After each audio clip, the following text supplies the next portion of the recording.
అందరికీ నమస్కారం. ఆంధ్రప్రదేశ్ రచయితల సంఘం ఆధ్వర్యంలో ఈరోజు జరగనున్న కార్యక్రమం 30వ కార్యక్రమం. ప్రఖ్యాత రచయిత, కేంద్ర సాహిత్య అకాడమీ అవార్డు గ్రహీత అయిన సలీం గారి మౌన రాగాలు నవల ఆవిష్కరణ సభకి విచ్చేసిన మీ అందరికీ హృదయపూర్వకంగా స్వాగతం తెలియజేస్తున్నాను. ఈనాటి కార్యక్రమానికి సభాధ్యక్షత వహించవలసిందిగా ప్రముఖ కవి, ఆంధ్రప్రదేశ్ రచయితల సంఘం అధ్యక్షులు అయిన శ్రీ సోమేపల్లి వెంకట సుబ్బయ్య గారిని కార్యక్రమానికి సాదరంగా ఆహ్వానం పలుకుతున్నాను. అలాగే ముఖ్య అతిథిగా ఈనాటి ఈ పుస్తకం సలీం గారి మౌన రాగాలు పుస్తకాన్ని ఆవిష్కరణ చేయడానికి ఇచ్చేసిన ప్రఖ్యాత కథా రచయిత శ్రీ కాటూరి రవీంద్ర త్రివిక్రమ గారికి కూడా ఈ వేదికకి సాదరంగా స్వాగతం పలుకుతున్నాను. అలాగే ముఖ్య అతిథిగా, గౌరవ అతిథిగా విచ్చేసిన కవితా సంస్థలు, కడపలోనే ఉన్న కవితా సంస్థలకి అధ్యక్షులైన, వ్యవస్థాపక అధ్యక్షులైన శ్రీ అలపర్తి పిచ్చయ్య చౌదరి గారు కూడా వేదిక మీద సాదరంగా ఆహ్వానిస్తున్నాను. పిచ్చయ్య చౌదరి గారు ఈ కవితా సంస్థ ద్వారా ఆయన చాలా మంది ప్రముఖ సాహితీవేత్తలని, వర్ధమానతో పాటు ప్రముఖ సాహితీవేత్తలందరికీ ప్రోత్సహిస్తున్న వ్యక్తి. అలాగే ఈ కవితా అవార్డుతో జాతీయ స్థాయి కవితా అవార్డు, తెలుగు సాహిత్యంలో ఉన్న అనేక ప్రక్రియల్లోనే వారు అవార్డులు ఇస్తున్నారు. ఈ సంవత్సరం మనకి సాహిత్య అకాడమీ ఎలాగో అలాగే కవితా అవార్డులు కూడా మన ఆంధ్రప్రదేశ్లోని 2 ఉమ్మడి ఆంధ్రప్రదేశ్లో కూడా వారి అవార్డులు ఆ స్థాయిలో కూడా ఇవ్వడం చాలా గొప్ప విషయం. అటువంటి వ్యక్తి ఈ రోజున మన కార్యక్రమానికి గౌరవ అతిథిగా విచ్చేస్తారు. వారికి సాదరంగా ఆహ్వానం పలుకుతున్నాను. అలాగే సలీం గారి ఈ మౌన రాగాల పుస్తకాన్ని సమీక్ష చేసేందుకు ప్రముఖ రచయిత్రి, విమర్శకురాలు శ్రీమతి వెలువోలు నాగరాజలక్ష్మి గారిని కూడా ఈ వేదికకి సాదరంగా ఆహ్వానం పలుకుతున్నాను. వారు ఇంతకుముందు ప్రిన్సిపాల్గా చేస్తూ రిటైర్ అయ్యారు. సాహిత్య రంగంలో విమర్శకి తగ్గుతున్న ఈ కాలంలో, సాహిత్య విమర్శ చేయడంలో తగ్గుతున్న ఈ కాలంలోనే వారు సాహిత్య విమర్శ చక్కగా చేస్తూ ఇటు సాహిత్య రంగానికి ఇతోధిక సేవలు అందిస్తున్నారు. వారికి హృదయపూర్వకంగా ఈ సభ స్వాగతం పలుకుతుంది. కార్యక్రమాన్ని నిర్వహించవలసిందిగా సంస్థ అధ్యక్షుడు సోమేపల్లి వెంకట సుబ్బయ్య గారిని కోరుతున్నాను. ఇంకా సలీం గారి గురించి అందరికీ తెలిసిన తెలుగు రాష్ట్రాల్లోనే కాకుండా జాతీయ స్థాయిలో కూడా ఆయనకి మంచి గుర్తింపు ఉన్నది. వారు ప్రకాశం జిల్లాలో పుట్టినప్పటికీ జాతీయ స్థాయిలోని రచయితగా తెలుగు సాహిత్యానికి కేంద్ర సాహిత్య అకాడమీ అవార్డు తీసుకొచ్చి నవల రచయితగా, కథా రచయితగా కూడా ఆయన ఎన్నో పురస్కారాలు, ఎన్నో సంస్థలు నిర్వహించిన కార్యక్రమాల్లో పురస్కారం అందుకున్నారు. అలాగే కేంద్ర సాహిత్య అకాడమీ రావడం అన్నది చాలా గొప్ప విషయం. ఇంకా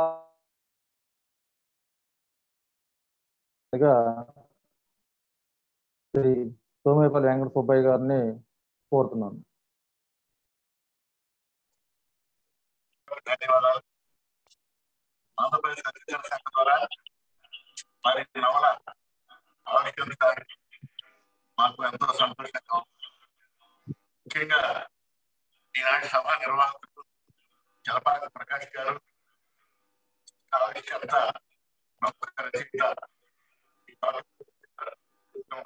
రవీంద్ర త్రివిక్రమ గారు, అలపర్తి పిచ్చయ్య గారు పెద్దలు, అలాగే సమీక్షకులు శ్రీమతి నాగరాజలక్ష్మి గారు, అంతేకాకుండా ఈరోజు ఈ ఆవిష్కరణ కార్యక్రమానికి హాజరవుతున్నటువంటి జూమ్ యాప్ ద్వారా హాజరవుతున్నటువంటి సాహితీ ప్రియులు, సాహితీ మిత్రులు, సాహితీవేత్తలు అందరికీ నా హృదయపూర్వక నమస్కారం. ఈ మౌన రాగాల నవల నేను నాకు అందగానే వెంటనే చదివాను. చాలా మంచి నవల, గొప్ప నవల. పూర్తిగా చదివించే ఆసక్తికరంగా చదివించేటువంటి నవల ఇది. మొదలు పెట్టిన తర్వాత ఎప్పుడెప్పుడు ముందుకెళ్దామా, ఏం జరుగుతుంది అన్నటువంటి ఆసక్తిని కలిగించింది. ఇది ఒక విభిన్నమైన ఇతివృత్తంతో రాశారు సలీం గారు.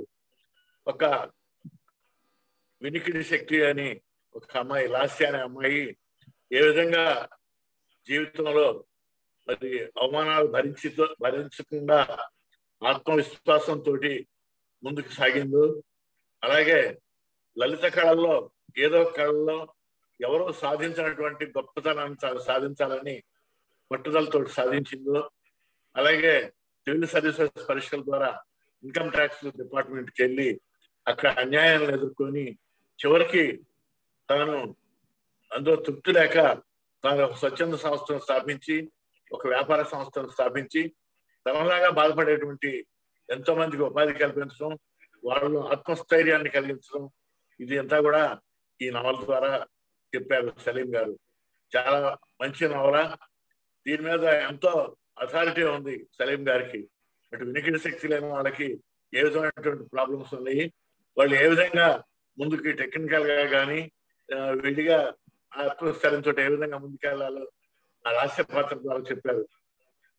అలాగే ఒక ఇన్కమ్ ట్యాక్స్ అధికారిగా ఎదుర్కొనే సమస్యలు ఏ విధంగా ఉన్నాయో ఇవన్నీ కూడా మంచి అథారిటీ తోటి చెప్పారు. నాకు చాలా సంతృప్తి ఇచ్చింది నవల. చాలా చక్కగా ఉంది. చూడండి, చాలా బాగుంది. ప్రతి ఒక్కరు కూడా ఈ నవల్ని చదవాలి. ముఖ్యంగా చాలా మంచి నవల ఇది. సామాజికంగా ఎదుర్కొన్నటువంటి సమస్యని, అలాగే ఒక వ్యక్తి లలిత కళల ద్వారా ఏ విధంగా జీవితంలో సంతృప్తికరమైన స్థానానికి చేరొచ్చని కూడా ఈ నవల ద్వారా చెప్పారు సలీం గారు.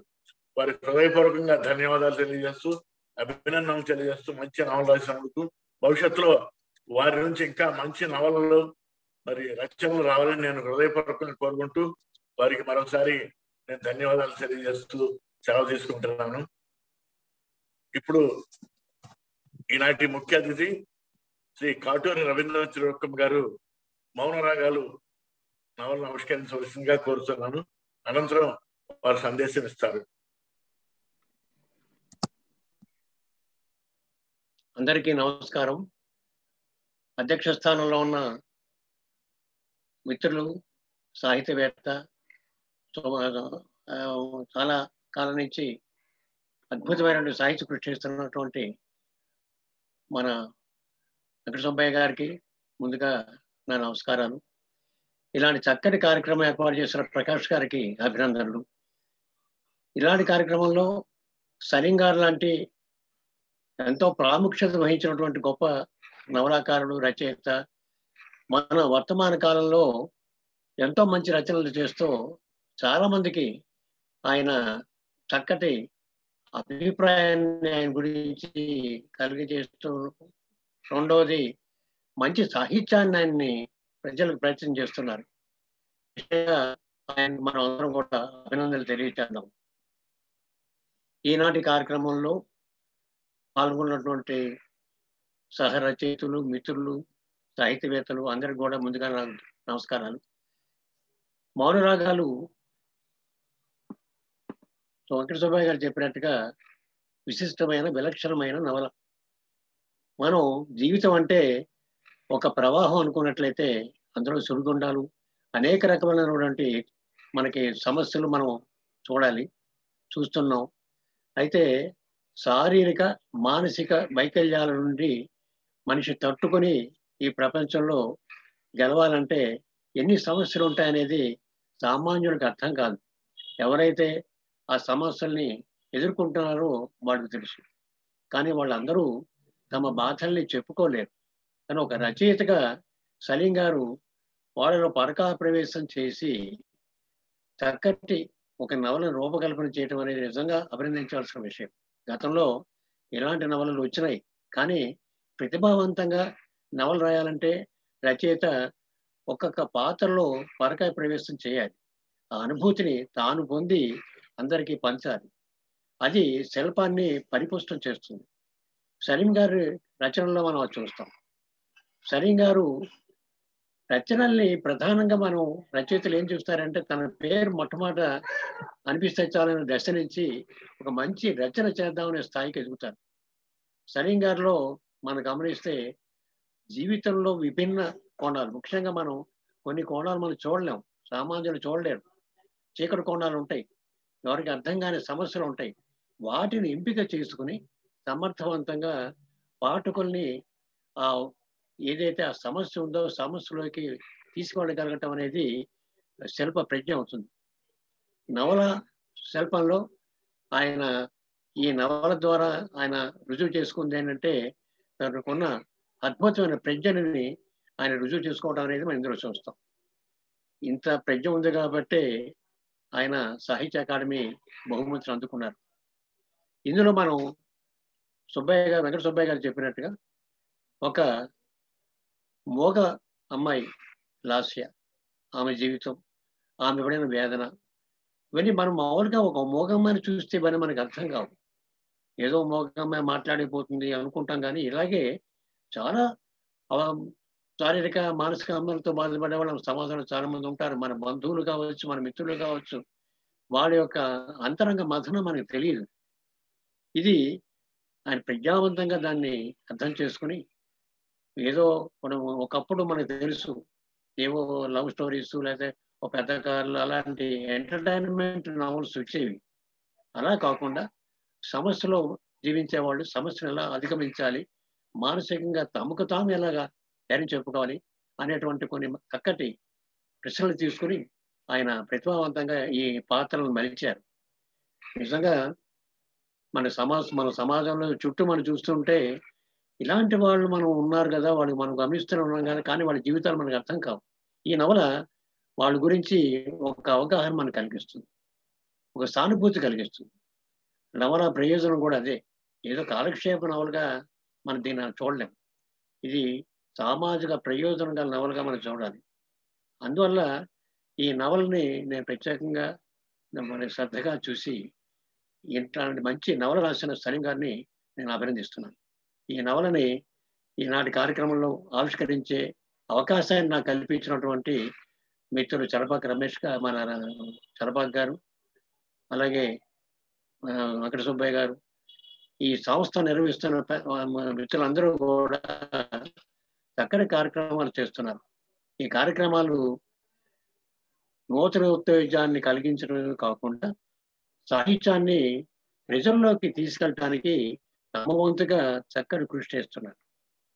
సో ఆ విధంగా కూడా నేను నిర్వాహకుల్ని, ముఖ్యంగా వెంకట సుబ్బయ్య గారిని, ప్రకాష్ గారిని, ఇంకా తదితర మిత్రుల్ని అభినందిస్తున్నాను. ఇప్పుడు ఈ నవల నేను ఆవిష్కరిస్తూ మీ అందరికీ నేను ప్రదర్శిస్తున్నాను.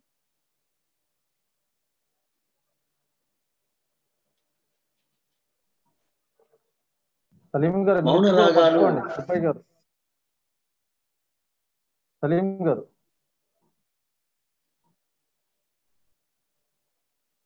సలీం గారు మీరు కూడా పట్టుకోండి సార్ ప్రశ్న. నాగరాజలక్ష్మి గారు పుస్తకం ఉంది కదా.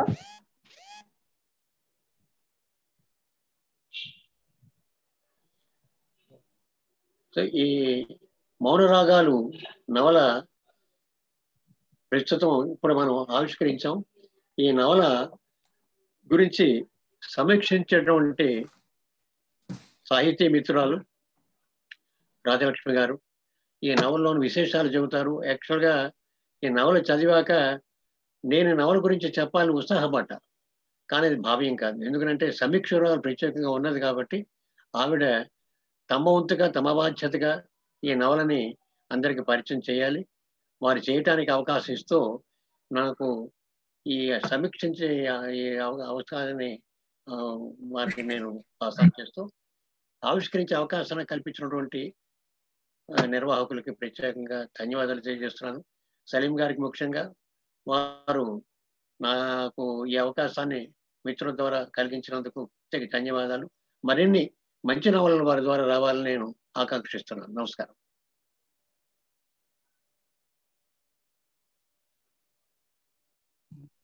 ధన్యవాదాలు సార్ కాటూరి రవీంద్ర త్రివిక్రమ గారు. మరి ఇప్పుడు ఈనాటి ఆత్మీయ అతిథి కవితా సంస్థ వ్యవస్థాపక అధ్యక్షులు అలపతి పిచ్చయ్య గారిని వారి సందేశం వలసిందిగా కోరుతున్నాను.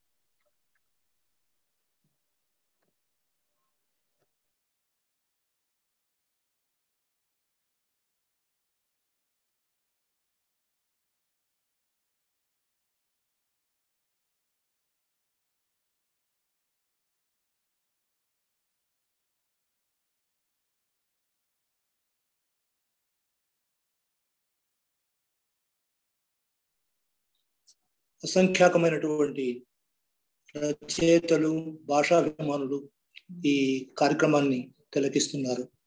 అందరికీ శుభాభినందనలు, శుభాకాంక్షలు. అలాగే సలీం గారు కేంద్ర సాహిత్య అకాడమీ అవార్డును పొంది, సాహిత్యంలో నవలా ప్రక్రియ అనేది చాలా విశిష్టమైనదని అందరికీ తెలుసు. అతి ప్రాచీనమైన ఈ ప్రక్రియను అలవోకగా, చక్కగా, అభ్యుదయ భావాలతో, ప్రగతిశీలకంగా పుస్తక రచనకు ఉపక్రమించి మౌన రాగాల్ని ఆంధ్ర పాఠక లోకానికి అందరికి కూడా అందిస్తున్నారు, తెలుగు వారందరికి కూడా అందిస్తున్నారు. మౌన రాగాల్లో ఇప్పుడే విన్నాను, సోమశేఖర్ మన సంఘం అధ్యక్షులు సోమపల్లి వెంకట సుబ్బయ్య గారు చెప్పినట్లు, అలాగే ఆవిష్కర్త గారు చెప్పినట్లు, లాస్య అనే అమ్మాయి వినికిడి శక్తి లేక పోయినప్పటికీ కూడా జీవితంలో ఒక స్థాయికి ఎలా రాగలిగిందో, అదే విధంగా ఆమె చుట్టూ కొన్ని పాత్రలను సృష్టీకరించి ఆ నవల ఆద్యంతం మొదటి నుంచి కూడా చివరి వరకు కూడా అందరినీ ఆకట్టుకునే విధంగా మనోవైజ్ఞానికంగా ఆ సమస్యలను ఎలా అధిగమించింది, ఒక ఉన్నత స్థానానికి ఎలా చేరగలిగింది, ఎందరికో జీవనోపాధి కలిగించడానికి దోహదపడింది అనేటువంటిది మిత్రులు చెప్తంగా వింటూనే ఉన్నాను. అయితే నాకు ఆ పుస్తకం నిన్న చేరి ఉండవలసింది, అది కొంచెం ఆలస్యం కావడం మూలంగా పుస్తకాన్ని పూర్తిగా చదవలేకపోయినాను, పుస్తకం అందలేదు. అయినప్పటికీ కూడా ఈ కార్యక్రమాలు, సాహితీ కార్యక్రమాల్లో పాల్గొనడం అనేది, నిర్వహించడం అనేది నాకు గత 10 సంవత్సరాలుగా అలవాటైంది. కానీ ఈ కరోనా మూలంగా మామూలుగా సభలు జరిపి లక్షలాది మందికి ఈ కార్యక్రమం చూసేటువంటి అవకాశాన్ని ఇలా ఆన్లైన్లో చూడగలుగుతున్నా, ఎందుకో చేతిలో పుస్తకం ఉంటే ఆ పుస్తకం చదివితే ఉన్న ఆనందం ఎలా ఆన్లైన్లో ఉండదో అదేవిధంగా ఇలా కార్యక్రమాల వల్ల మంచిదే. కానీ దీన్ని మళ్ళా ఎంత తొందరగా కరోనా పక్కకు వెళ్ళిపోయి మనం సాహిత్య సభల్ని అందరికీ అందించే విధంగా, అందరికీ ఆ విషయాలన్నీ కూడా అందరికీ తెలిసే విధంగా మనోజ్ఞంగా, అద్భుతంగా జరిపేటువంటి అవకాశం ఎప్పుడు వస్తుందని ఎదురు చూస్తున్నాం. సలీం గారు రచనా విధానాన్ని మరి పెద్దలు కొనియాడుతున్నారు. ఇంకా సమీక్ష సంపూర్ణంగా చేయవలసినటువంటి అవసరం ఇప్పుడే ఉన్నది. ఇది అందరూ కూడా వినవలసినటువంటి అవసరం ఉంది. ఆయన ఇలాంటి మంచి రచనలు ఇంకా ఎన్నో చేయాలని, ఆయన కలం నుండి సాహిత్య అకాడమీ అవార్డును పొందినటువంటి సలీం గారు మరింతగా మంచి రచనా ప్రక్రియలతో ఉజ్వల భవిష్యత్తు ఉండగలగని ఆకాంక్షిస్తున్నాను. అదే కాకుండా ఈనాడు రచయితలకు కానీ, సాహితీవేత్తలకు కానీ, భాషాభిమానులకు కానీ బాధాకరమైనటువంటి విషయాలు ఎన్నో మనం చూస్తూ ఉన్నాం.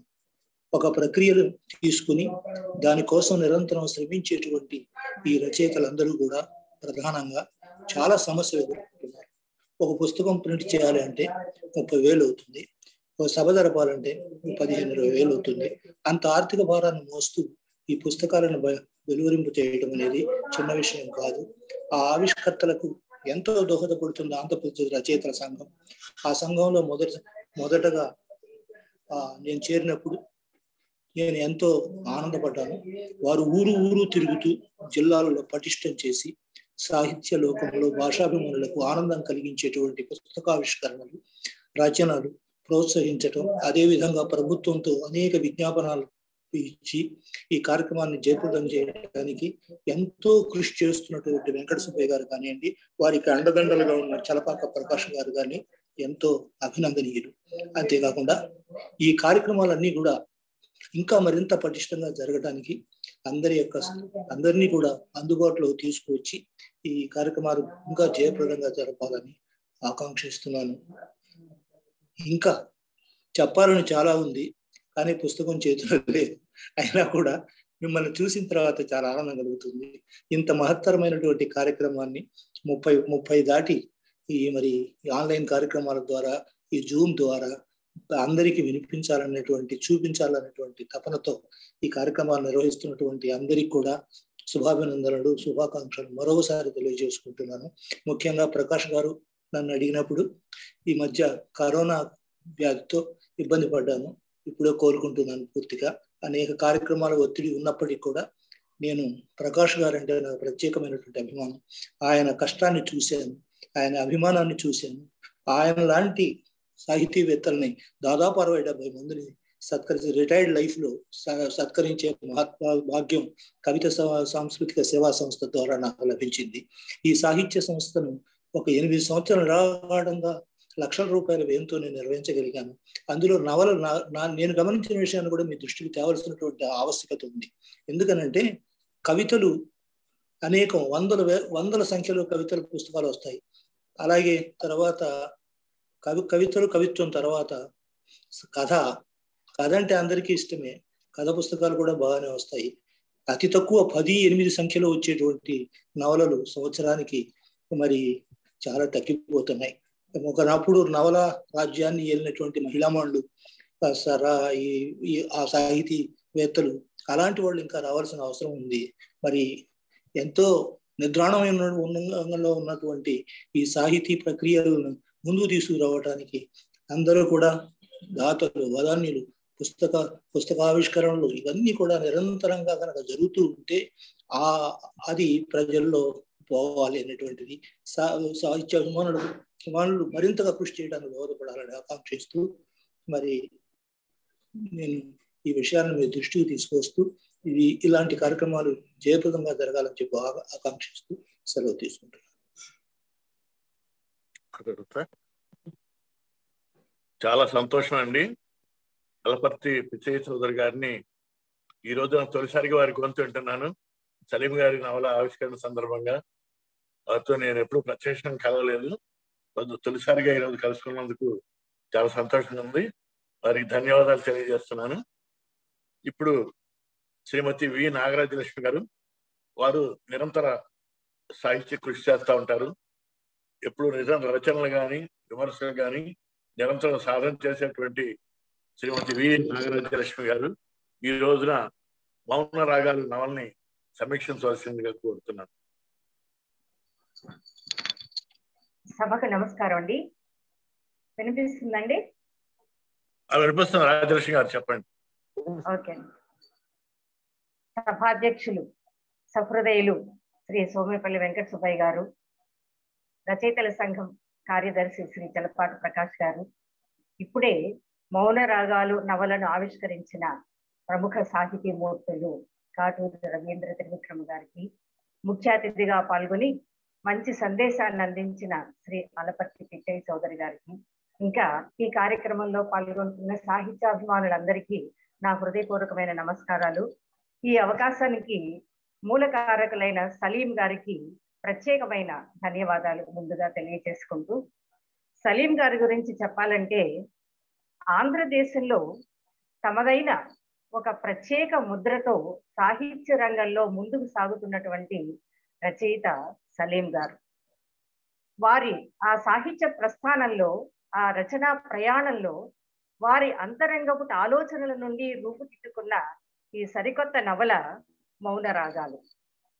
సాహిత్యం అందున నవల, కథానిక, నాటకం ఈ 3 ప్రక్రియలు కూడా సమాజంలో పేరుకొనిపోయిన అవినీతి, స్వార్థపు విషవృక్షాలను ఒకటి వేళ్లతో పెళ్లగించగలిగిన శక్తి గల ప్రక్రియలుగా ఆధునిక సాహిత్యంలో సుప్రసిద్ధిని వహించాయని మనకందరికీ తెలిసిన విషయమే. కొడవటిగంటి కుటుంబరావు గారు సాహిత్య ప్రయోజనాన్ని గురించి చెప్తూ ఒక సందర్భంలో ఇలా అంటారు: అధికారం సాధించలేని పని హృదయ సంస్కారం సాధించగలదు అని. ఆ హృదయ సంస్కారాన్ని అందించేదే సాహిత్యం అని మనందరం పరిపూర్ణంగా విశ్వసించిన వాళ్ళం, సాహితీవేత్తలం. అలాగే ఆనాటి నవలలు చూసినట్లయితే కందుకూరి వీరేశలింగం పంతులు గారు రాసిన రాజశేఖర చరిత్ర ఆనాటి సమాజంలో పాతుకునిపోయిన మూఢ విశ్వాసాలను వ్యతిరేకించి, స్త్రీ విద్యను ప్రోత్సహించి సమాజ ప్రగతికి దోహదం చేసింది. అలాగే విశ్వనాథ సత్యనారాయణ గారి 1000 పడగల నవల సాంస్కృతికమైనటువంటి మూలాలను వెలికి తీసి భారతీయ సంస్కృతి యొక్క విశిష్టతను చాటి చెప్పడానికి అది ఉపకరించింది. ఇక గురజాడ కన్యాశుల్కం నాటకం గురించి నేను మీకు ప్రత్యేకంగా చెప్పనవసరం లేదు.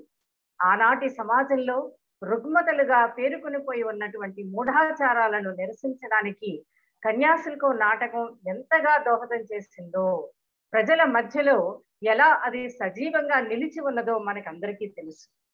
కాబట్టి ఒక సామాజిక ప్రయోజనం నేపథ్యంగా సాగిన ప్రక్రియలు నవల, కథానిక, నాటకము ఇవన్నీ కూడా.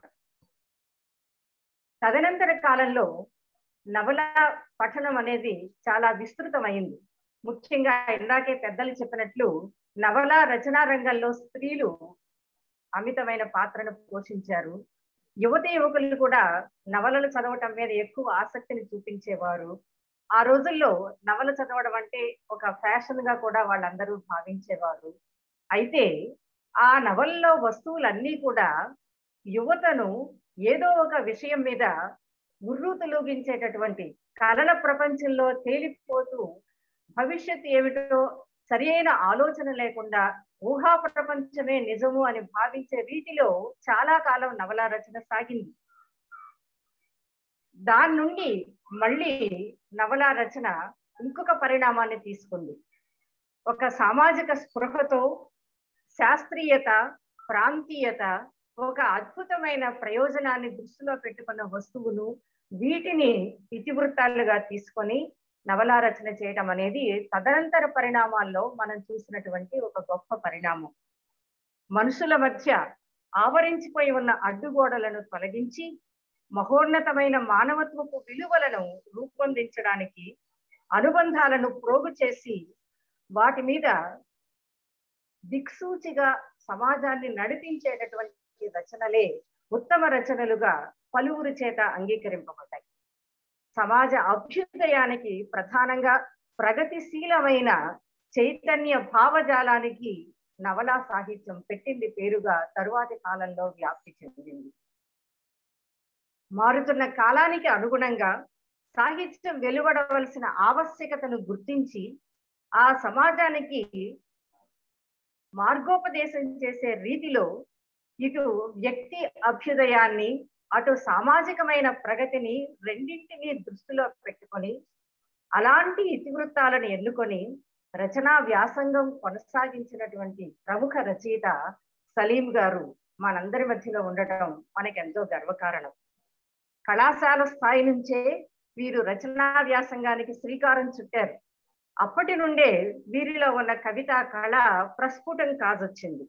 ఆ తరువాత ఒక బాధ్యతాయుతమైన ప్రభుత్వ ఉద్యోగంలో ఉంటూ కూడా తమ వ్యక్తిగతమైన అభిలాషని ఎక్కడా ఆయన వ్యతిరేకించకుండా, మరుగుపరచకుండా సమాజానికి అవసరమైనటువంటి రీతిలో రచనలు సాగించటం నిజంగా వారికి సమాజం పట్ల, సాహిత్య రంగం పట్ల, సాహిత్యం మీద ఉన్న నిబద్ధతను మనకు తెలియజేస్తుంది.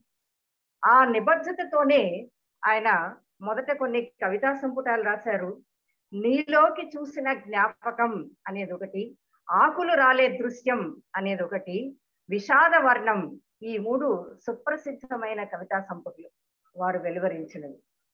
ఇక కథా విషయాలకు వస్తే 10 కథా సంపుటాలు ఆయన కలం నుండి జాలువారాయి.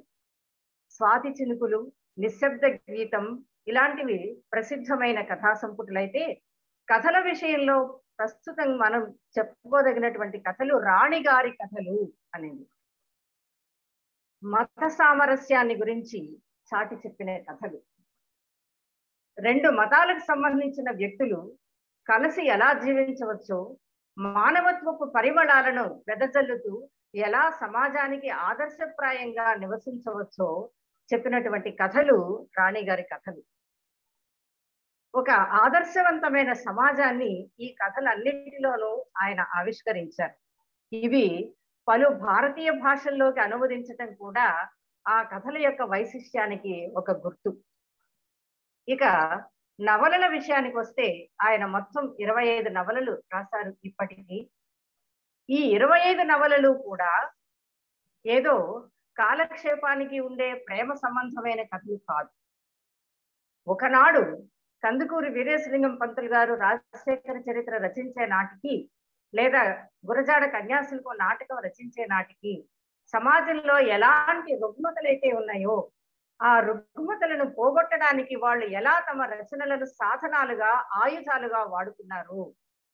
ఈ కాలంలో ప్రస్తుతం కూడా రుగ్మతలుగా భావిస్తున్న అనేక సామాజిక అంశాలను ఈ నవలల్లో వారు చర్చించారు.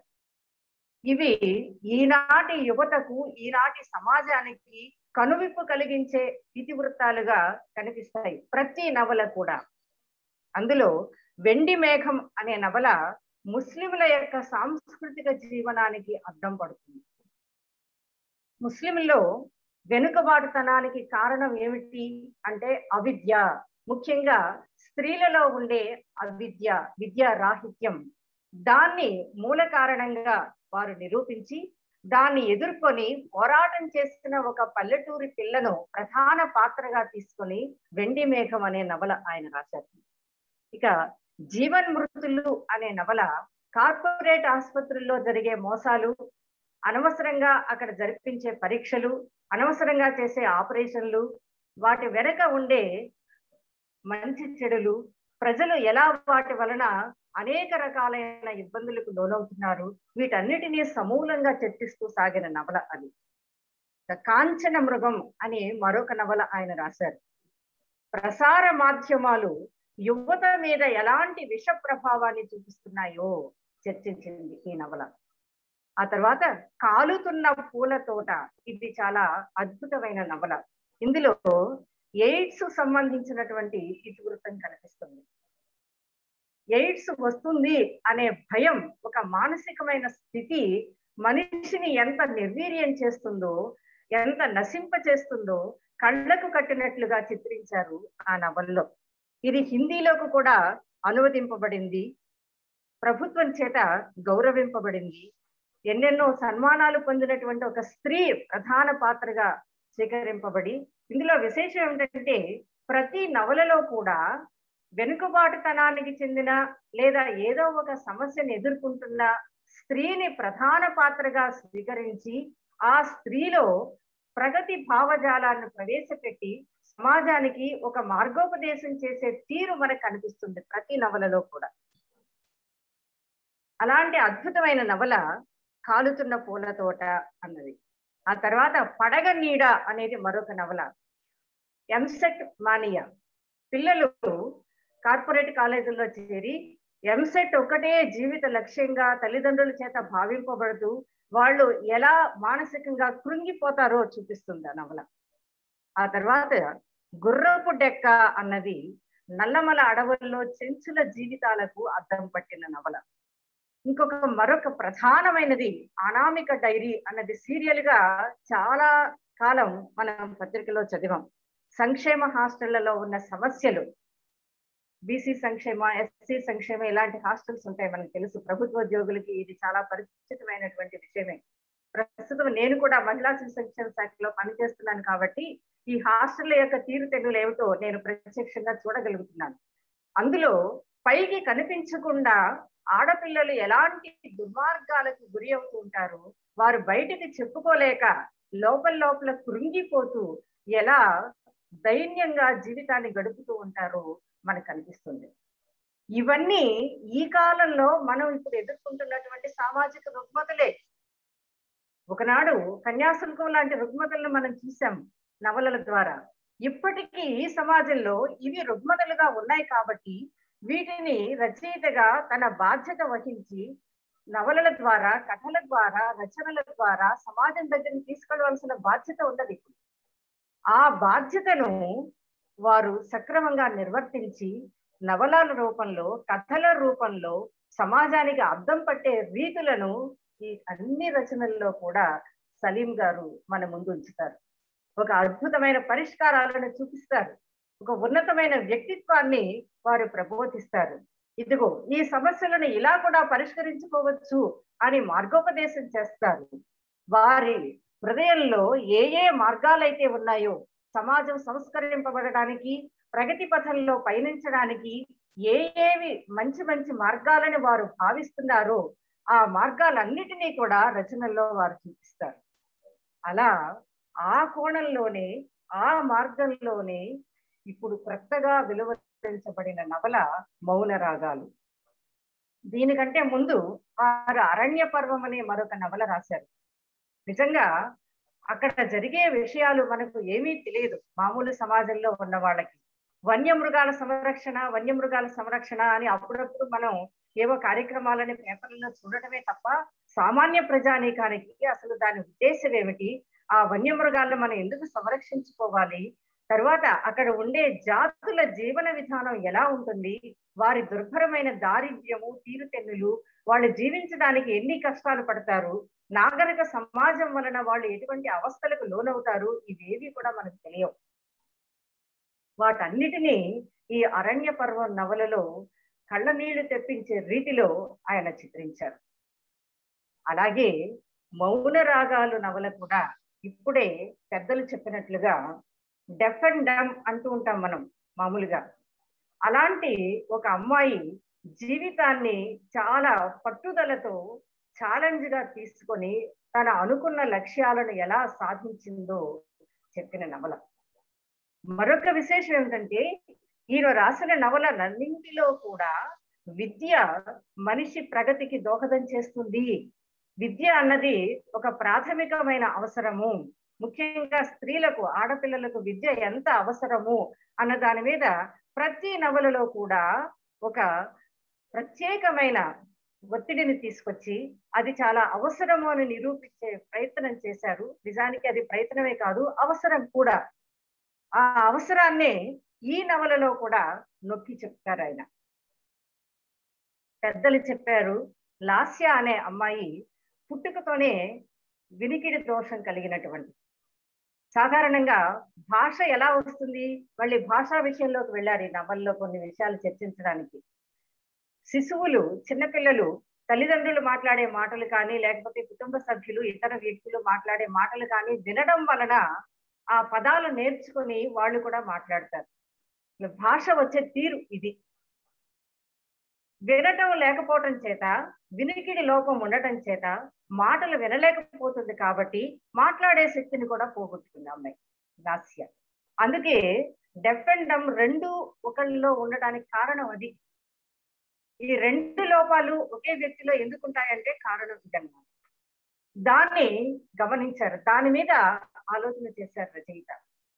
కేవలం చెవులకు వినికిడి శక్తి లేకపోవటం చేత మాట్లాడే శక్తిని పోగొట్టుకోవడం ఎందుకు, దీనికి ఏదైనా మార్గం ఉండదా అని ఆలోచించారు. వైద్య రంగంలో ఒక అడ్వాన్స్డ్ థియరీని వారు తీసుకొచ్చారు దీనిలో. ఏమిటంటే పెదవుల కదలిక వలన శిశువులు కూడా చూడండి, పురాణాల దగ్గర నుంచి మనకు దీనికి రుజువులు ఉన్నాయి.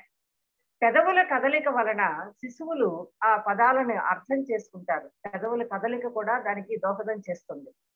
కాబట్టి పెదవుల కదలిక వలన ఏ పదాలను వాళ్ళు ఉచ్చరిస్తున్నారో తెలుసుకొని నాదతంత్రులు అంటే మాట్లాడే శక్తిని కలిగినటువంటి తంత్రులు పనిచేసే విధానానికి రచయిత దీనిలో చాలా ప్రత్యేకతనిచ్చారు.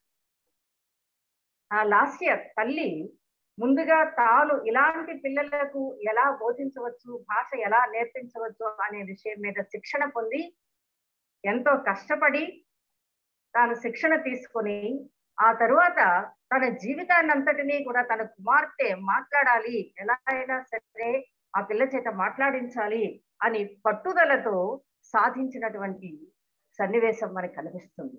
నిజంగా అది చాలా అద్భుతమైన విషయం. లాస్య పట్టుదలకు ఒక నిలువెత్తు నిదర్శనం. ఆమెలో మొదట పట్టుదల ఉంది, అలాగే దానికి మరింత దోహదం చేసి ఆ అమ్మాయి పట్టుదలను నిజం చేయడానికి, ఆమె కళను సత్యం చేయడానికి తల్లి తీసుకున్నటువంటి పాత్ర నిజంగా మాతృమూర్తులందరికీ చాలా ఒక సందేశాత్మకమైన అద్భుతమైన పాత్రగా మనకు కనిపిస్తుంది దీనిలో. సాధారణంగా లోకంలో ఆదర్శాలు వల్లవేసే వాళ్ళే ఉంటారు. తీరా తమ దగ్గరికి వచ్చేటప్పటికి వాటిని పాటించాలి అనేటప్పటికి వాళ్ళు వెనుకంజ వేస్తారు. ప్రేమించడం అన్నది పైకి కనిపించే బాహిరమైన రూపం వలన కలిగే ప్రేమ కాకూడదు. వారి వ్యక్తిగతమైన అంతరమైనటువంటి స్వభావాన్ని, వ్యక్తిత్వాన్ని ప్రేమించటమే నిజమైన ప్రేమ. ప్రేమించిన వాళ్ళ దగ్గర ఏ లోపాలున్నా సరే ఆ లోపాలను కూడా సగౌరవంగా స్వీకరించి ఆ లోపాలను సరిదిద్దటంలో తమ వంతు సహకారాన్ని అందించడానికి కృషి చేసే వాళ్ళే నిజమైన ప్రేమికులు. అలాంటి ప్రేమమూర్తిగా ఇందులో నాయకుడు వినీత్ అన్న వ్యక్తిని చిత్రిస్తారు రచయిత.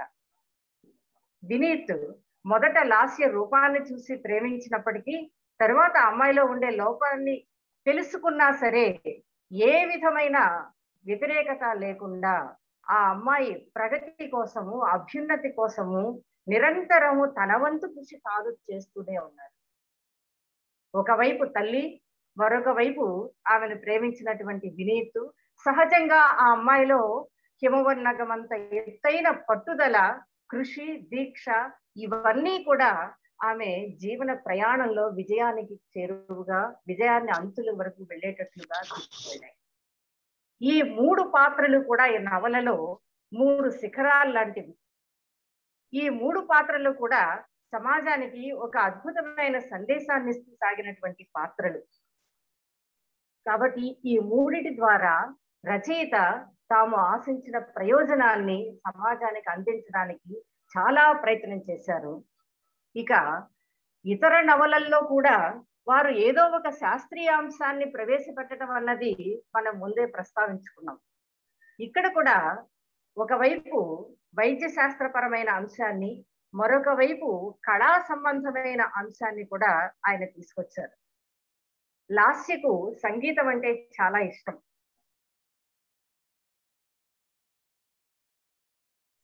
సంగీతము శ్రవ్య కళ.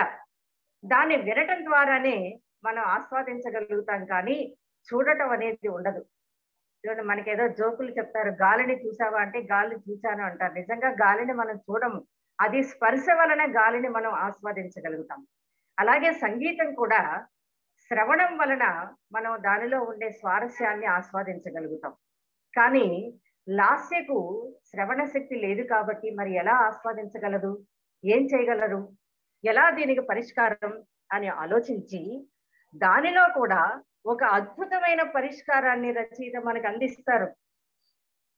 అదేమిటంటే రంగుల ద్వారా రాగాలను గుర్తించటం, రంగులను చూడటం ద్వారా రాగాలను ఆస్వాదించటం అనే ఒక కొత్తదైన విధానాన్ని, ఈ విధానం ఉన్నది కానీ దానికి అంతగా ప్రాచుర్యం వచ్చి దాన్ని ప్రాక్టికల్ గా ప్రయోగించి అనుభవించే దాని విషయంలో మాత్రము అంతగా అభివృద్ధి లేదు.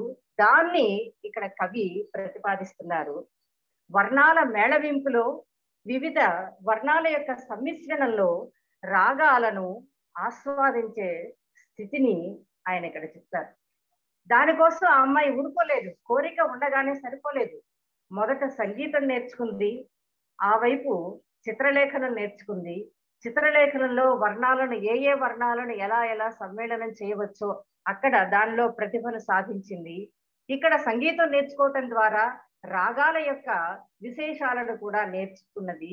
ఈ రెండిటిని సమన్వయం చేయటం అనే దాంట్లో ఆవిడ చేసినటువంటి తపస్సు చాలా ఒక అద్భుతమైన తపస్సు అని చెప్పాలి.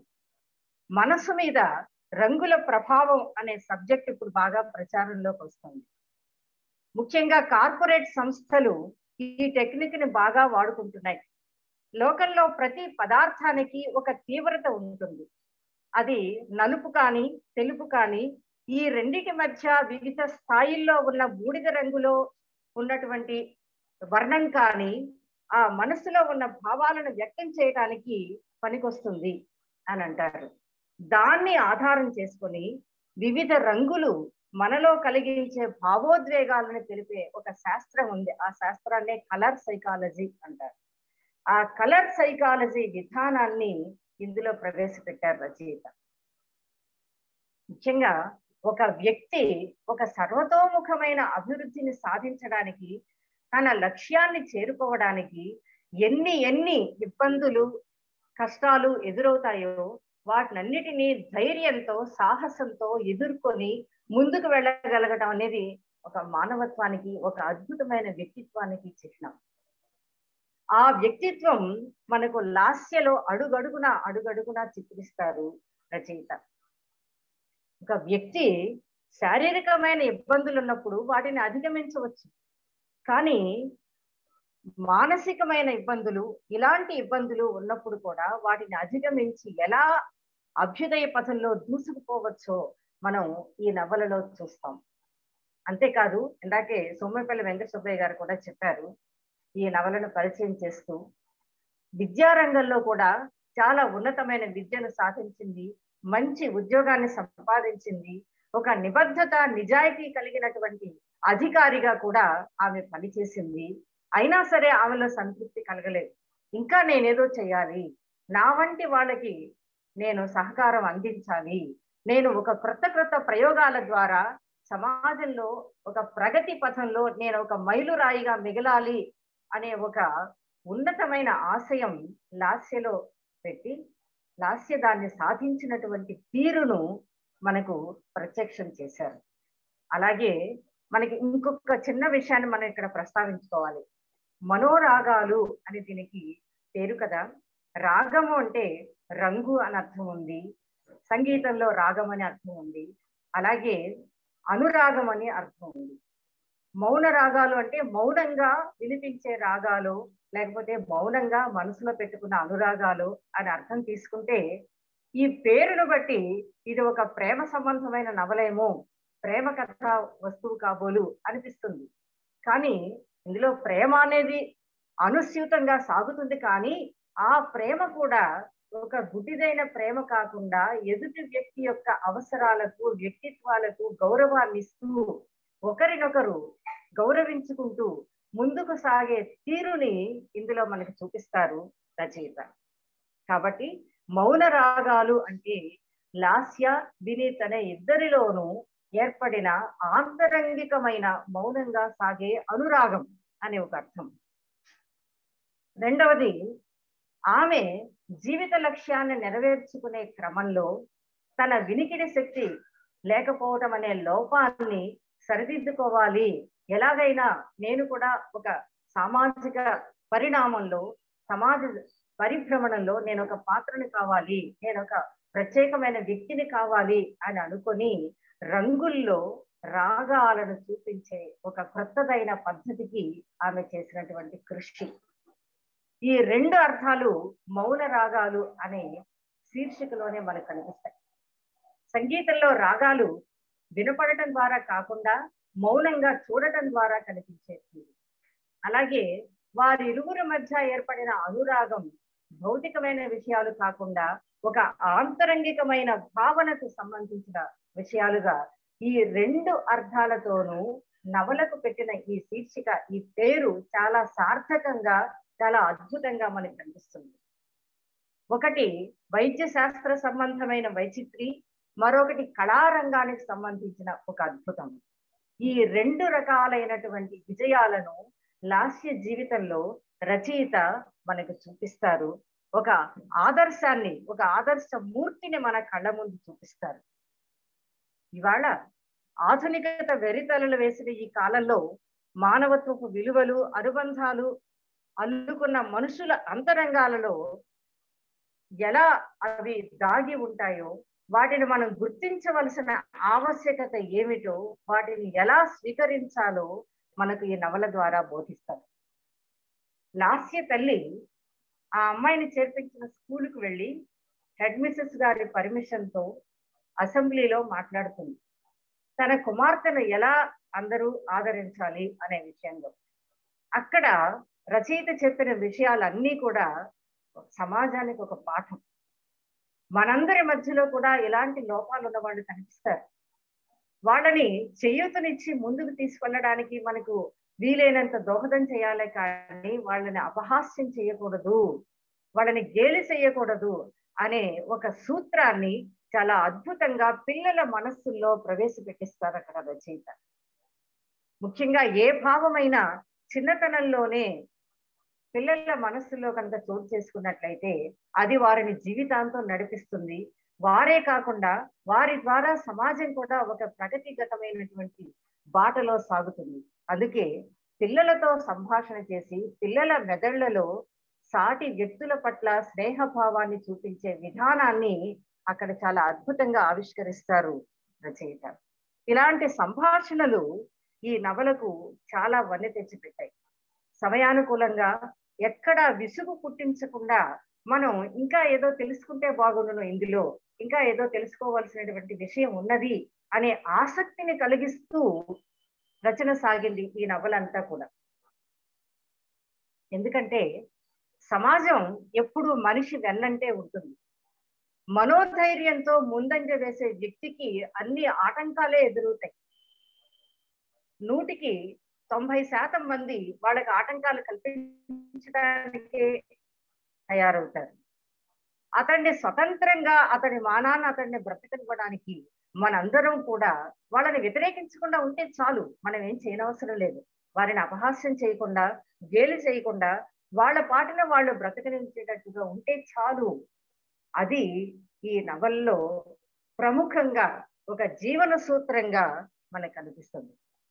వస్తువులో ఒక నవ్యత, శిల్పంలో ఒక పరిణతమైనటువంటి స్థితి ఈ నవలకు ఆభరణాలు. అంతేకాదు ఒక సంక్లిష్టమైన సామాజిక సమస్యలను, వాస్తవాలను వస్తువులుగా స్వీకరించటం, వాటిని చర్చించటం, వాటిలోని సాధ్యాసాధ్యాలను విశ్లేషించటం, వాటికి మూలమైన సమస్యలను, మూలమైన కారణాలను అన్వేషించటం, తాము చేసినటువంటి అన్వేషణకు ఒక కళాత్మకమైన రూపాన్ని ఇవ్వటం సలీం గారి నవలల్లో, ప్రతి నవలలో కూడా మనకు కనిపిస్తుంది. మరొక అంశం ఏమిటంటే వీరి నవలల్లో అంతరాంతరాల్లో ఒక విషాదం ఉంటుంది. ఇప్పుడే మనం అనుకున్నాం, ప్రతి నవలలో కూడా ఏదో ఒక అంశానికి సంబంధించిన సమస్య, ఏదో ఒక సామాజికమైనటువంటి రుగ్మత మనకు కనిపిస్తుంది. వారి అంతరాల్లో ఒక విషాదం ఉంటుంది. కానీ ఆ విషాదాన్ని కూడా ఆనందంగా మలుచుకునే తీరును ఆయన వ్యక్తీకరించడం చాలా అద్భుతమైన ఒక రచయిత బాధ్యతను గుర్తు చేస్తుంది మనకి. జీవన సంఘర్షణలు ఎన్నో ఆటుపోట్లు ఎదురవుతూ ఉంటాయి. ఎన్నో ఉత్థాన పతనాలు ఉంటాయి. పైకి ఎక్కుతాము, క్రింద పడిపోతూ ఉంటాము. ఒక్కొక్కసారి వైకుంఠపాళి లాంటి జీవితంలో నిచ్చెనలు ఎక్కుతాము, క్రింద నేల కూలిపోతూ ఉంటాం. వీటన్నిటినీ సమానంగా తీసుకొని మళ్ళీ ముందుకు వెళ్ళడానికి చేసే ప్రయత్నం ఈ ప్రతి నవలలోనూ కనిపిస్తుంది. అక్కడక్కడ ఆ సన్నివేశాలను చదువుతున్నప్పుడు హృదయం ఆర్ద్రమైపోతుంది. అవును కదా, సమాజంలో ఈ స్థితిని మనం ఎప్పుడు చూడలేదు, ఇలా కూడా ఉంటుంది కదా అని మన చేత కంటతడి పెట్టించే సందర్భాలు వీరి నవలల్లో కనిపిస్తాయి. అటు అరణ్య పర్వం నవలలో కానీ, మౌనరాగాల్లో కానీ ఒక ఆర్ద్రత మన మనసులో చోటు చేసుకుంటుంది చదువుతున్నప్పుడు. ఇక ఈయన సాహిత్యవాదం ఏమిటంటే మానవతావాదం. ఈయన చేసిన ప్రతి నవలలో కూడా, ప్రతి రచనలో కూడా, కథ కానీ, కవిత కానీ, నవల కానీ, ఏదైనా సరే మానవతావాదం వీరి రచనకు మూల సూత్రం. మానవ సంబంధం కూడా ఆయన చర్చించారు. ప్రతి కోణాన్ని కూడా ఆయన స్పృశించారు. ఈనాటి సమాజంలో మనం వివిధ రంగాల్లో ఏ రంగాల్లో ఎలాంటి సమస్యలు ఉన్నాయో వాటన్నిటినీ కూడా ప్రత్యక్షంగా వారు చూసి, వారి అనుభవాలను దగ్గరగా చూసి దాన్ని సమాజానికి అందించడానికి వారు చేసినటువంటి కృషి ప్రతి దానిలోనూ కనిపిస్తుంది. అందుకే ఇందాక పెద్దలు చెప్పారు, కేంద్ర సాహిత్య అకాడమీ పురస్కారం పొందినటువంటి ఒక గొప్ప రచయిత ఇంకా తన గౌరవాన్ని నిలబెట్టుకునే రచనలే చేయాలి. దానికంటే తక్కువ స్థాయి రచనల జోలికి వెళ్ళకూడదు. అందుకే వారు తమ గౌరవాన్ని నిలబెట్టుకుంటూ సమాజంలో ఇంకా మనం చూడనటువంటి కోణాలు ఏవేవి ఉన్నాయో ఆ కోణాలను వెలికి తీసి ఆ కోణాలను పరిష్కరించే దిశగా అద్భుతమైన రచనలను వారు సాగిస్తూ ఉన్నారు. వారు నిరంతర సాహిత్య కృషీవలులుగా తమ రచనలను ఇంకా ఇంకా సమాజానికి అందిస్తూనే ఉంటారు. ఇప్పటికీ వీరి రచనల మీద అనేక విశ్వవిద్యాలయాల్లో ఎంపీ, పిహెచ్డి పరిశోధనలు సాగాయి. చాలా అద్భుతమైన పరిశోధనా గ్రంథాలు వెలువడ్డాయి. వెండి మేఘం మొదలైనటువంటి నవలలకు చాలా అద్భుతమైన పురస్కారాలు కూడా లభించాయి.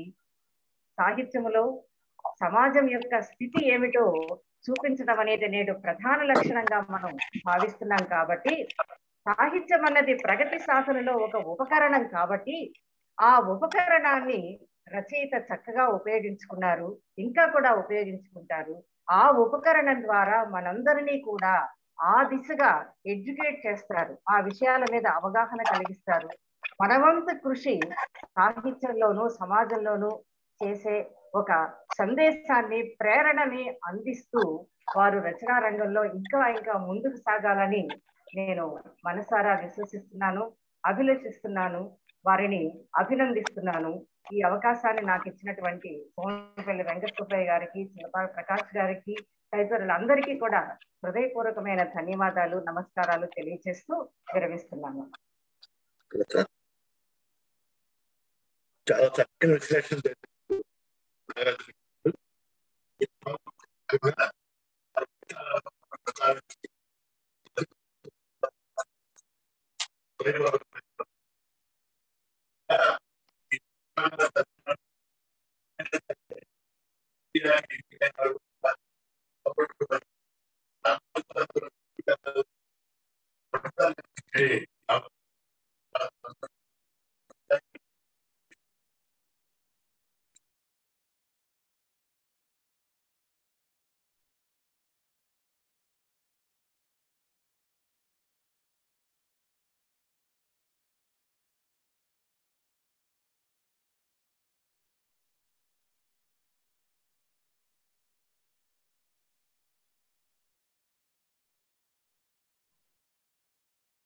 సుబ్బయ్య గారు మాట కట్ అయింది. అవును, వినిపించలేదు. సుబ్బయ్య గారు లాస్ట్ మాట సార్ చెప్పండి. చక్కని విశ్లేషణ మీ మాట కట్ అవుతుంది సార్, మాట కట్ అవుతుంది.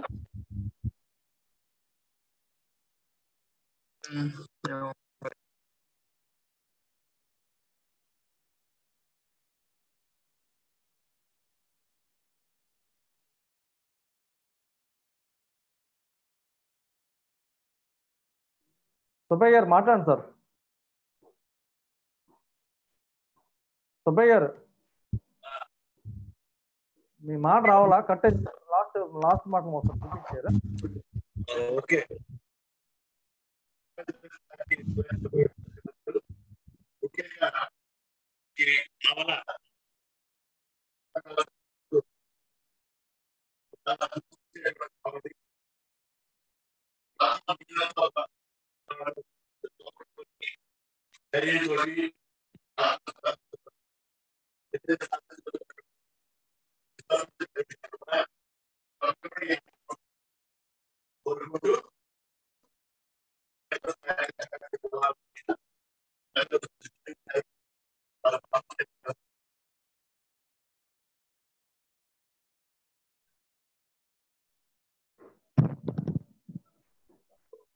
సలీం గారు స్పందన. సలీం గారు, ఓకే, సుబ్బయ్య గారి మాటలో లాస్ట్ లో కట్ అవుతున్నాయి సార్. అవునవును, వినిపించలా. ఓకే, మాట్లాడినా. అందరికీ నమస్కారం. మొదట మేడం రాజలక్ష్మి గారికి ధన్యవాదాలు తెలియచేయాలి. చాలా అద్భుతంగా నా నవల మౌనరాగాల్ని విశ్లేషించారు. నా సాహితీ ప్రస్థానాన్ని గురించి కూడా చాలా చక్కగా చెప్పారు. వారికి మనస్ఫూర్తిగా ధన్యవాదాలు తెలియజేస్తున్నాను. నేను గమనించింది ఏంటంటే, సమాజంలో ఈ శారీరక వైకల్యాలు ఉన్న వ్యక్తుల విషయంలో సమాజం చాలా ఇన్సెన్సిటివ్గా ఉంటుంది. మామూలుగా శారీరక వైకల్యం ఉన్న వ్యక్తులు చాలా సున్నిత మనస్కులై ఉంటారు. వాళ్ళతో చాలా సున్నితంగా వ్యవహరించాల్సిన అవసరం ఉన్నప్పటికీ సమాజంలోని మనుషులు వాళ్ళని గేలి చేయటం, వాళ్ళని ఇబ్బంది పెట్టడం, వాళ్ళని లోకో చేయటం చేస్తుంటారు. మనకు వాళ్ళ బాహ్య రూపము, వాళ్ళ బాహ్యంగా పడుతున్న కష్టం మాత్రమే కనిపిస్తుంది. కానీ వాళ్ళ మనసు లోపల మరో ప్రపంచం ఉంటుంది.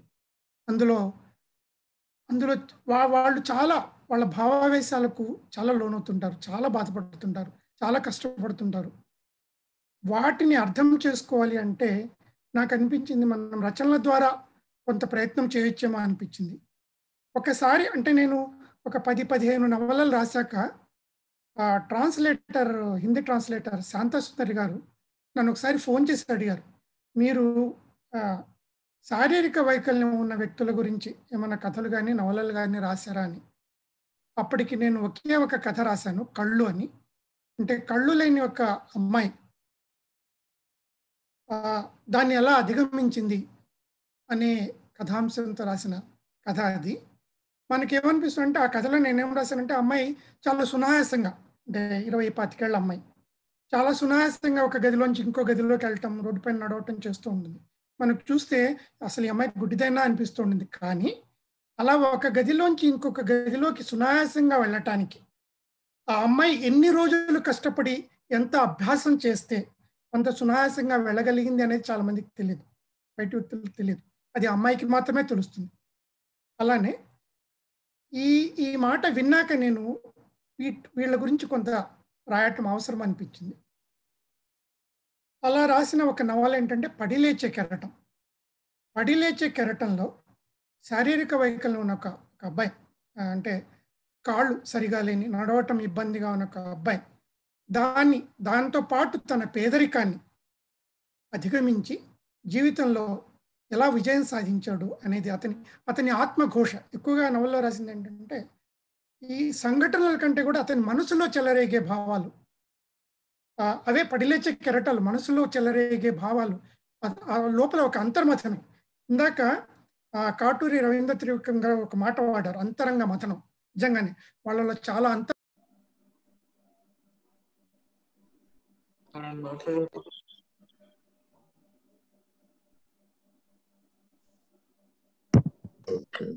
ఓకే, ఏదో టెక్నికల్ ప్రాబ్లం వచ్చినట్టుంది. సలీం గారు కంటిన్యూ చేద్దాం సార్. Okay okay okay. పడిలేచే కెరటంలో నేను రాసింది ఏంటంటే, ఒక శారీరక వైకల్యం ఉన్న మనిషి హృదయంలో చెలరేగే కెరటాలు, లోపల ఒక సముద్రం ఉంటుంది. అతని అంతరంగ మథనాలు, అతని అంతరంగ ఘోష, దాని గురించి ఆ నవల్లో రాయటం జరిగింది. మా డిపార్ట్మెంట్లో ఒక ఆఫీసర్ ఉన్నారు. ఈ మౌనరాగాలు రాయటానికి వెనక నాకున్న ఇన్స్పిరేషన్ చెప్తాను. మా డిపార్ట్మెంట్లో ఒక ఆఫీసర్ అంటే ఇన్స్పెక్టర్ నుంచి ఆఫీసర్గా ఎదిగి అడిషనల్ కమిషనర్గా రిటైర్ అయిన వ్యక్తి. అతనికి వినిపించదు, కానీ ఎదుటి వ్యక్తి మాట్లాడుతున్న మాటల్ని ఆ లిప్ మూవ్మెంట్ ద్వారా, ఆ పెదవుల కదలికల్ని బట్టి అర్థం చేసుకుంటాడు. మాకు చాలా ఆశ్చర్యంగా ఉండేది.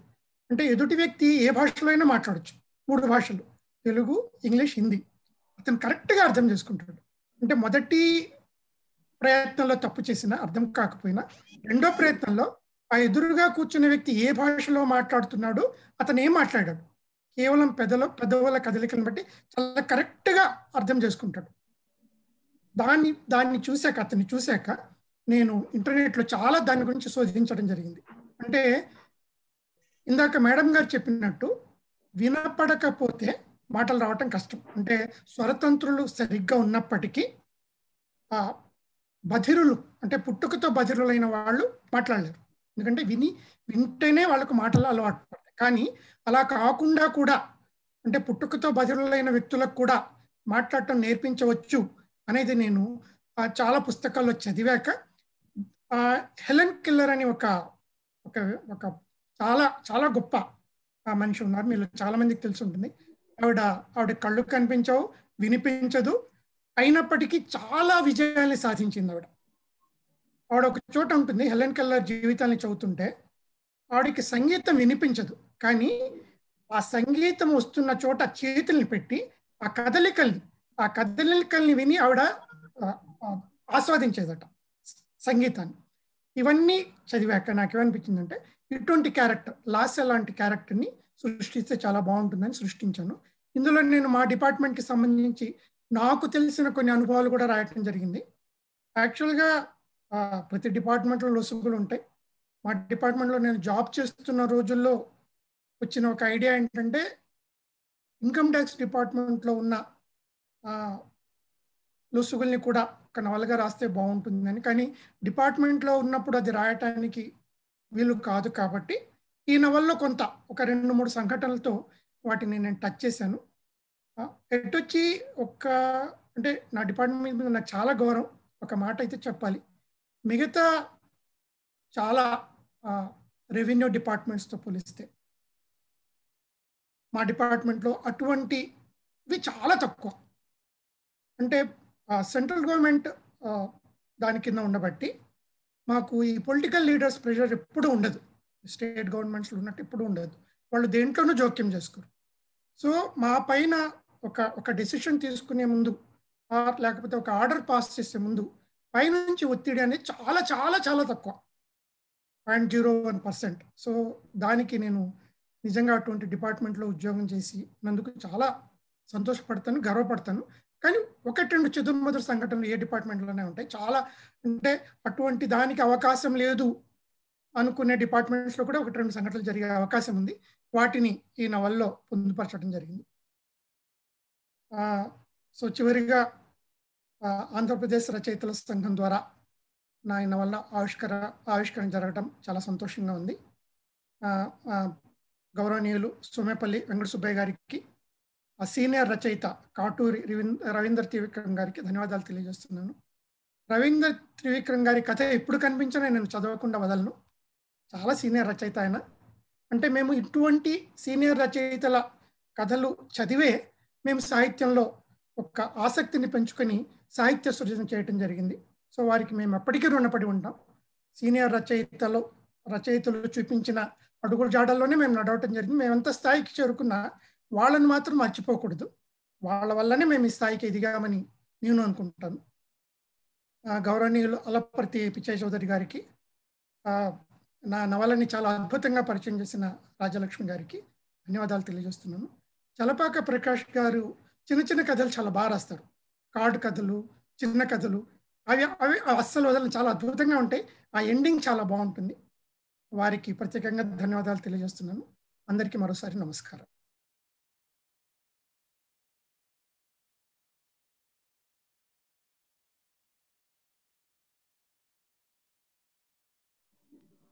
సుబ్బయ్య గారు, చాలా సంతోషం సార్. సలీం గారి మౌనరాగాల గారి పుస్తకం ఈ రోజున ఆంధ్రప్రదేశ్ రచయితల సంఘం మీద ఆవిష్కరించడం మా అదృష్టంగా భావిస్తున్నాము. వారి యొక్క సందేశం కూడా స్ఫూర్తినిచ్చే విధంగా ఉంది. మరి హృదయపూర్వకంగా ధన్యవాదాలు తెలియజేస్తున్నాను. మరి ప్రకాష్ గారు, ఈనాటి ఈ సమావేశంలో పాల్గొన్నటువంటి రచయితలు, కవులు ఎవరైనా సరే అభినందనలు తెలియజేస్తామంటే తెలియజేయచ్చు. మీరు ఒకసారి చెప్పాల్సిందని కోరుతున్నాను.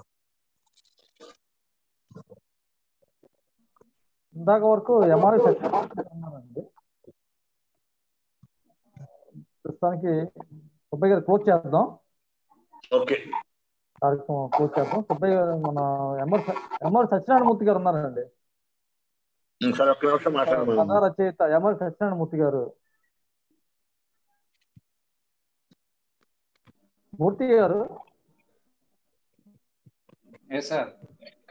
సార్ మాట్లాడండి. మన సలీం గారి పుస్తకం గురించి కానీ సలీం గారి గురించి కానీ 2 మాటలు చెప్పండి సార్. అలాగే సార్, మూర్తి గారు చెప్పండి సార్. మూర్తి గారు చెప్పండి సార్. సుబ్బయ్య గారికి చెప్తున్నా. Hello sir. Okay okay. సభాధ్యక్షుడు సుబ్బయ్య గారికి, ఇతర పెద్దలందరికీ కూడా నమస్కారం.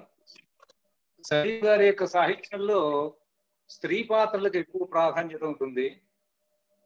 స్త్రీ వ్యక్తిత్వాన్ని, ఔన్నత్యాన్ని హిమాలయ శిఖరం మీద కూర్చోబెట్టి ప్రపంచానికి చాటి చెప్పేటువంటి విధంగా ఆయన రచనలు సాగుతూ ఉంటాయి. ఆయన సాహిత్యం ఎప్పుడూ కూడా సమాజాన్ని చైతన్యపరిచే విధంగానే ఉంది. వాటితో 10 సంవత్సరాల క్రితం నాకు ఒక వేదిక మీద కలుసుకునే అదృష్టం కలిగింది.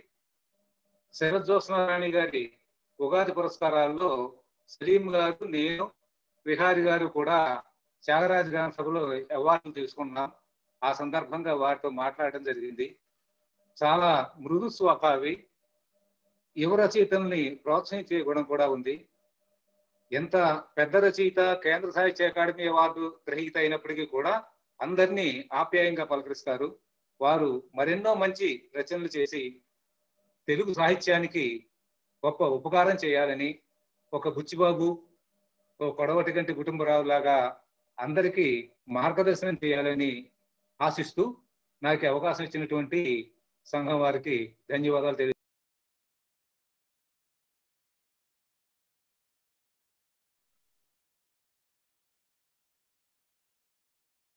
మూర్తి గారికి ధన్యవాదాలండి. కార్యక్రమం చివర ఈ రోజున వందన సమయంతో ముగిద్దాం. ఈరోజు ఈ పుస్తకావిష్కరణ సభ పాల్గొన్న వాళ్ళు తక్కువ మంది అయినప్పటికీ అందరూ చక్కని సాహిత్య అభిలాషతో పూర్తిగా చివరి వరకు విని పాల్గొన్నందుకు ధన్యవాదాలు తెలియజేస్తున్నాం. ముఖ్యంగా ఈరోజు కథా రచయితలు ఇలాగ మీట్ అవ్వడం అనేది చాలా హాయిగా ఉంది మనసుకి. ఎందుకంటే ప్రఖ్యాత రచయిత అయిన సలీం గారి ఈ రకంగా కలుసుకునే అవకాశం ఇంతకుముందు మేము కలుసుకోలేదు. పుస్తకాలు చూడటం, పత్రికలు చూడటం తప్పించి కలుసుకునే అవకాశం లేదు. కానీ ఈ రోజున ఈ పుస్తకం ఈ నవల ద్వారా, ఆవిష్కరణ ద్వారా మేము కలుసుకునే అవకాశం కలిగినందుకు మాకు చాలా ఆనందంగా ఉంది. అంతకంటే ముఖ్యంగా చెప్పాలంటే ఈరోజు వి నాగరాజలక్ష్మి గారు ఈ పుస్తకాన్ని చాలా చక్కగా సమీక్షించారు. ఎందుకంటే ఈ మధ్య చాలా పుస్తక సమీక్షలు చూశాను, కానీ విన్నప్పుడు ఎదట మనిషికి కొద్దిగా విసుగు కలిగిస్తుండదు. కానీ నాగరాజలక్ష్మి గారు ఈ పుస్తక పరిచయం చేయడం మాత్రం చదువు ఆయన చెప్పిన తీరుని చూస్తే ఎటువంటి వాడికైనా సరే ఆ పుస్తకం చదవాలి అనే కుతూహలం కలుగుతున్నాం. చక్కగా విశ్లేషణ చేశారు. ఇందులో మాత్రం ఏమాత్రం అతీయ శక్తి ఏమాత్రం లేదు. అంత చక్కగా చేశారు. నిజంగా ఈరోజు పుస్తకాలు రాయడం ఒక ఎత్తు అయితే దాన్ని జనంలో తీసుకువెళ్ళడానికి విమర్శకుల అవసరం కూడా చాలా ఉంది. నాగరాజలక్ష్మి గారు లాంటి వారు ఆ రచయిత సంఘంలో ఉండడం చాలా ఆనందకరం, చాలా ఆనందిస్తున్నాము. అలాగే సలీం గారి స్పందన కూడా, ఆ స్పందనలో కూడా పెద్ద రచయిత, ప్రముఖ రచయితలని, ప్రసిద్ధ రచయితలను గుర్తుపెట్టుకొని వారు వినయంగా మళ్ళీ కృతజ్ఞతలు తెలియజేయడం అన్నది ఈ రోజు చాలా మంది రచయితల్లో ఆ లోపం చాలా కనిపిస్తుంది. ఈ విధంగా ఎవరు పెద్దవాళ్ళని వాళ్ళని ఆదర్శంగా తీసుకొని పైకి వచ్చినప్పటికీ చెప్పుకునే వాళ్ళు చాలా తక్కువ మంది. వారి కథలు చదవడం ద్వారా లేదా వారి పురస్కారాలు పొందడం ద్వారా స్ఫూర్తి పొందామని చెప్పుకునేవాళ్ళు చాలా తక్కువ మంది. కానీ మీరు చక్కగా ఈ రకంగా తెలియచేయడం వల్ల యువ రచయితలకి ఇటువంటి మాటలే చాలా స్ఫూర్తి కలిగించి ముందుకు తీసుకెళ్తాయని చెప్పి భావిస్తాను. ఆ వినయ విధేయతలు కూడా మీరు నేర్చుకోవాల్సిన అవసరం చాలా ఉందని చెప్పేసి ఈ సభ ద్వారా నాకు బాగా అర్థమైంది.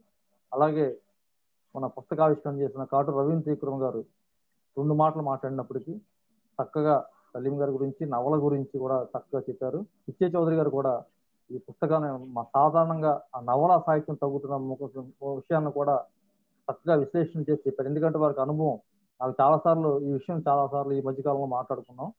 ఎందుకంటే కవితా సంపుటాలు ఎక్కువ వస్తున్నాయి, కానీ కథా సంపుటాలు తర్వాత నవలు బాగా తక్కువైన విషయం మనందరికీ తెలిసిన విషయం. చదవడం కూడా తగ్గిపోయింది.